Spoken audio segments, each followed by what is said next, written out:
city, you'll notice that there are pomegranates everywhere. Now, the Spanish word for it would be La Granada, so I guess La Ciudad de la Granada does seems to be a fitting name for the city. Or is it? The most common theory is that Granada was named after the abundance of pomegranate trees in the region. However, at the time Granada got its name, Spanish wasn't spoken here. The Moors were actually ruling this place, and so the name came from Arabic, Garnata, and it meant Hill of Pilgrims or Strangers. When in 1492 the city got in the hands of the Catholic monarchs, the name got a more Hispanic sound, and they changed it into what we now still call it today, Granada. As this name was phonetically so close to its original name, Garnata, Granada, and also because the fruit itself had become an emblematic symbol for the city because the Moors just cultivated so widely, the change in name seemed to be a logical option. Now, some say, however, that it wasn't the fruit itself, but the red soil in the area around Granada that reminded them of the fruit. I mean, the Moors did, after all, call the Alhambra, the red one. If anything, the Catholic monarchs may have just seen the pomegranate as a fitting symbol for their unification of Spain under Christian rule, as this fruit is a symbol of abundance, prosperity, and unity in various cultures and religions, including Christianity. For example, in this painting called Madonna of the Pomegranate by Sandro Botticelli, which is now housed in the Uffizi Gallery in Florence. The museum's website says, "Baby Jesus grabs a pomegranate, a fruit that was considered a symbol of Christ's passion, whose red kernel symbolized the blood shed by Jesus Christ for the salvation of humanity." Hey, Edit Nikki here. So while researching for this video, I found myself going down a bit of a rabbit hole on the importance and symbolism of pomegranates throughout history, different cultures, religions, and to me it's just so interesting that this fruit seems to pop up everywhere, and also it's just a very beautiful fruit. So I kind of geeked out about that and found out a bunch of different things, but I know it's not for everyone. Maybe this little sideways story is way too much information and you just want to continue with the video and see what more I got up to in Granada. If that's the case, you can go to this time, click on to the next chapter in the video. But if you're up for a little detour, then let's continue our pomegranate story. Even as far back as ancient Greece, pomegranates have been a significant symbol. Like the myth about Persephone, where she's said to have eaten 6 pomegranate seeds, which cursed her to spend 6 months each year with Hades in the underworld, which caused the cycle of the seasons. Autumn and winter for the months she's down there, and spring and summer when she's back in the land of the living. And for example, in the Quran, it's mentioned as a fruit of paradise, and Islamic art uses pomegranates often as a motif for abundance and beauty. While Jewish people traditionally eat pomegranates on the feast of Rosh Hashanah, sorry, I'm so terrible, I butchered that. It's the Jewish New Year, and they do this in the hope that the coming year will be full of good deeds, blessings, and prosperity. In another celebration, born in ancient Persia, the pomegranate plays a big role as well. During Yalda, the longest night of the year, families gather and enjoy food containing certain fruits and nuts that carry deep symbolism, amongst which is the pomegranate, for them a symbol of fertility, prosperity, life, light, and renewal, even in the depths of winter. And lastly, in neighboring Armenia, the pomegranate is even deeper intertwined in its culture. It's one of the country's national symbols, representing again things like fertility, good fortune, and continuity. But also during weddings in Yerevan, a small dried pomegranate is sometimes given by a bride to unmarried guests as a blessing. And at weddings in Western Armenia, a bride would throw a pomegranate to break it into pieces, its scattered seeds ensuring that she would bear children. Another fun fact that I found is that one of the traditional endings to Armenian fairy tales is as follows. 3 pomegranates fell down from heaven, 1 for the storyteller, 1 for the listener, and 1 for the whole world. Showing again how important this fruit is in Armenian culture. Even the most famous Armenian art film centers entirely around this symbolic fruit. In Sergei Parajanov's The Color of the Pomegranates, the pomegranate isn't just a fruit, it's a symbol of Armenian identity, creativity, and the cycle of life. The film follows the poet Sayat-Nova, and the pomegranate appears throughout to represent his soul, his artistic spirit, and the fertility of Armenian culture itself. The pomegranate seeds, like Sayat-Nova's poems, are countless and full of life. spreading beauty and meaning through Armenia and beyond.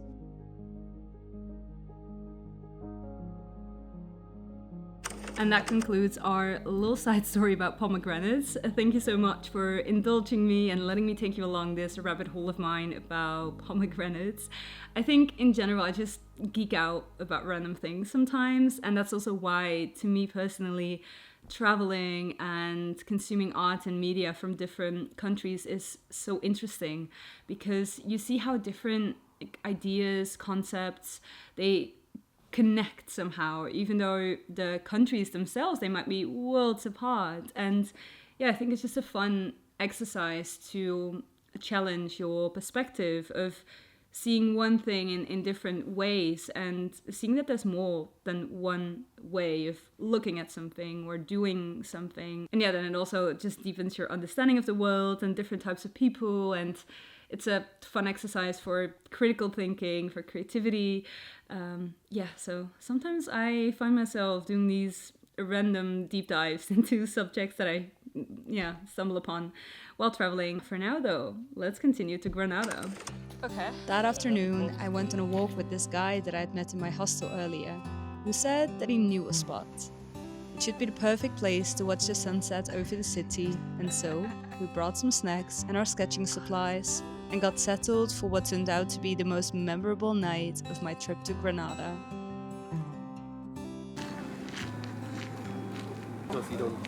No, exactly. Before I was like this with the sun, and now I'm like, I thought you. The lights have come on. Oh wow. Wow. Do you not know the meme? I know, but I didn't know that I sound like this. This one friend, yeah. And every time I do it. Do you know that? Okay, let's go. Yeah. I have actually a sticker on my WhatsApp. Okay. You're fun to be around. Oh, you're fun to be around too. Dress. I mean, in 5 minutes it's dark and we don't see anything. I'm gonna fall like anyone look at what the... My intention for this is that it's just like quickly, it's gonna look ridiculous, but it's about the vibe. That's how we roll. Exactly.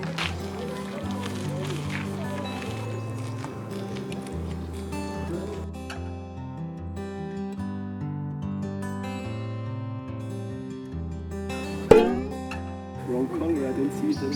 Yeah, exactly, I did the same. Monasteries. Oh my god, yeah, what else?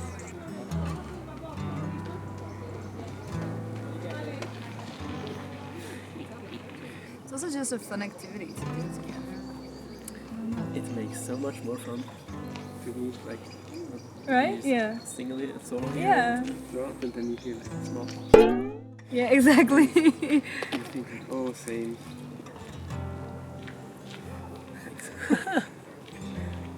No, it looks beautiful with The super nice tree, yeah.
I'm approaching my first stop of the day, which I cannot tell you how excited I am to go explore this. It's been on my radar ever since I started researching Granada, and actually not that many people know about it. So yeah, overall very excited. It's funny how it looks so unassuming from the outside, because this is what it looks like. You would never guess what's hidden inside these walls. The Monasterio de la Cartuja is a former Carthusian monastery, best known for its incredibly ornate Baroque interiors, gold, marble, and intricate details wherever you look.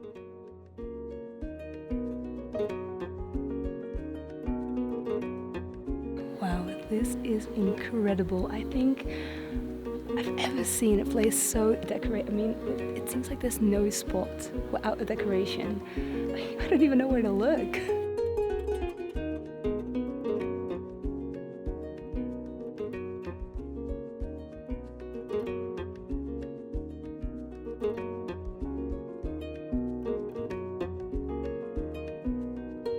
One thing I really like about all the monasteries in Spain is that they have these courtyards with fruit trees. You can see they have naranjas, oranges, and over there's all sorts of roses, and yeah, it's just built so symmetrical as well. It also really makes the rest of the building pop. I mean, as you can see, it's quite neutral in white colors, and yeah, with the green and the pop of color from the fruits and the roses, it really makes the rest of the building stand out as well.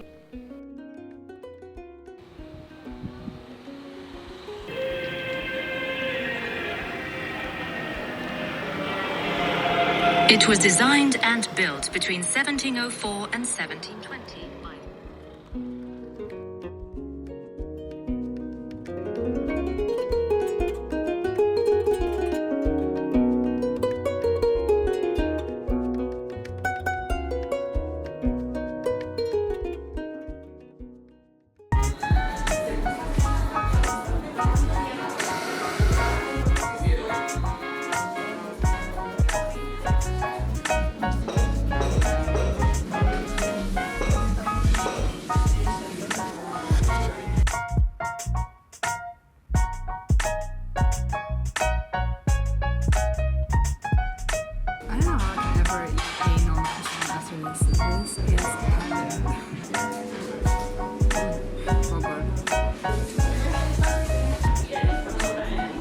Then it was time for the second monastery of the day. The Monasterio de San Jerónimo is one of Granada's most important Christian monuments, built shortly after the Reconquista. While much of the city reflects Islamic or Gothic styles, San Jerónimo was one of the earliest buildings to fully embrace Renaissance design, and the richness of the interior was a nice contrast to the simplicity of the inner courtyard.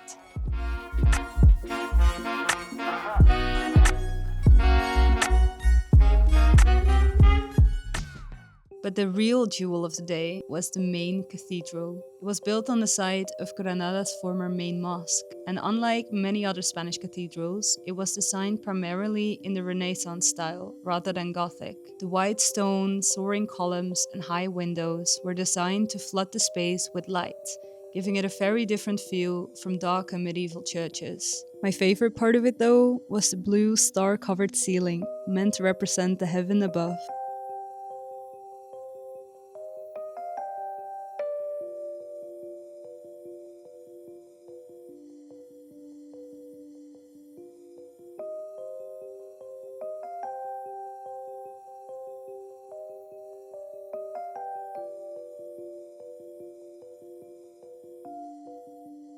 I am officially churched out for today. I was just at my last stop, the Capilla Real, which you couldn't take any photos or videos, but I'll put something on screen. It's basically where the Catholic monarchs were buried. So yeah, it was pretty cool to see. And oh, big tip. I got all of my tickets online in advance, and sometimes there's a line whether you have tickets or not, so it could be quicker. But it's also cheaper if you get a combination ticket, which is basically you buy a couple of entrances for things you want to see in Granada at once, and yeah, they give you a discount. Oh, and if you're a student, you even have a student discount on top, so definitely bring your student pass.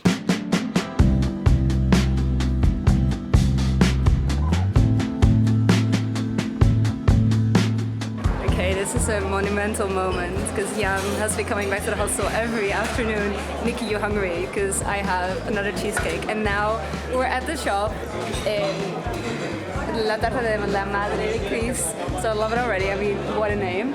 And yeah, we're gonna try out some cheesecake now.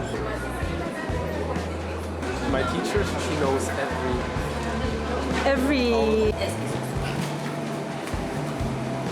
Does it smell like blue cheese? Slightly. Yes. Slightly? Good. Really soft. Oh yeah. Very curious if it's like blue cheese with cheese.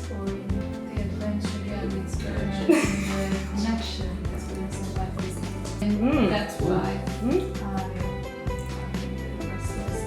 Yeah, stronger, no? But not overwhelming. Yeah, in the first bite I was like, I don't taste it. Then Yeah, and then it's aftertaste, yeah. I still think the lotus is the best, but Yeah, like if you're craving a cheesecake with more savory. character is still Dating. Happy food. Dating. yeah.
You know, I've always wanted to come to this part of Spain because it's just so interesting. I mean, churches and monasteries might be dominating the country nowadays, but it didn't always used to be that way, because for 800 years the Moors were ruling the southern part of Spain, and Granada is a city where you can see that most clearly to this day. Now, I'm guessing a lot of you guys have never heard of that word before or don't know exactly what it means. So Moorish is used to describe anything belonging or relating to the group of Muslim people from North Africa who ruled Andalusia between 711 and 1492. Granada flourished during the 13th century and became a cultural and architectural jewel of the Islamic world. And this very morning we're going to the highlight of everything that was built during that time, the Alhambra. The Alhambra is a truly mesmerizing sight to behold. And I'm not saying that lightly or for the sake of this being a travel vlog. I've traveled to a lot of countries and seen many iconic landmarks, but the Alhambra was one of the very few that actually left me speechless.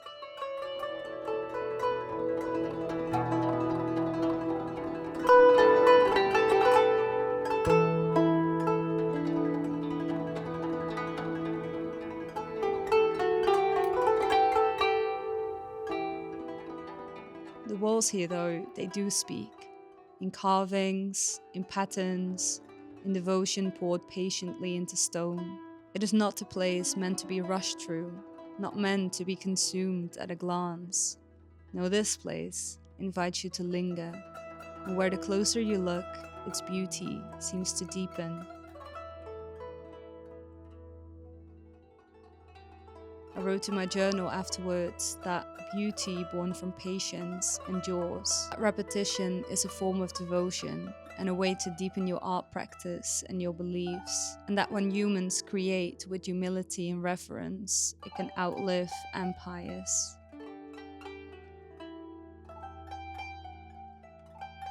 There's one structure in the Alhambra that's very different from the rest, but it was meant to stand out. This is the Palace of Charles V, which at the time was a bold architectural statement, as circles represented harmony, power, and control, reflecting the Renaissance belief in human reason and imperial authority. It was commissioned after the Catholic monarchs took control of Granada, and therefore signaled a shift in power and cultural identity. Gardens around the Alhambra are just as beautiful as the buildings themselves, and as ingeniously engineered as well. Built during the Nasrid period, water was brought in from the nearby river through a network of channels that relies almost entirely on gravity, requiring no pumps whatsoever, just precise planning and a deep understanding of the landscape, allowing flowers, plants and trees to thrive, even in the heat of southern Spain.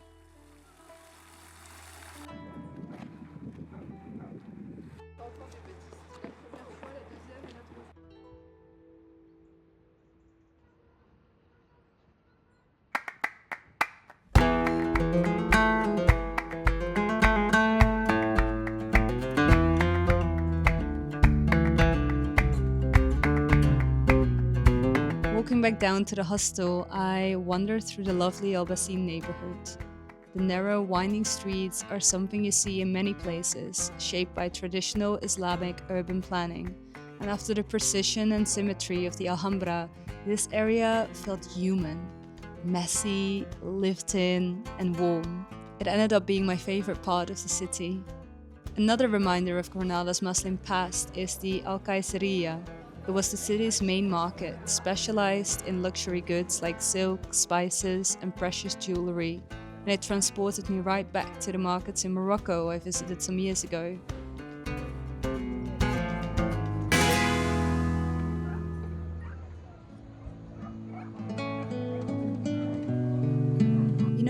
People gush over Paris, they romanticize Rome, and that's all good and well. They are incredible places. But in this moment, looking down at the twinkling lights below, Granada felt like the most romantic city in the world.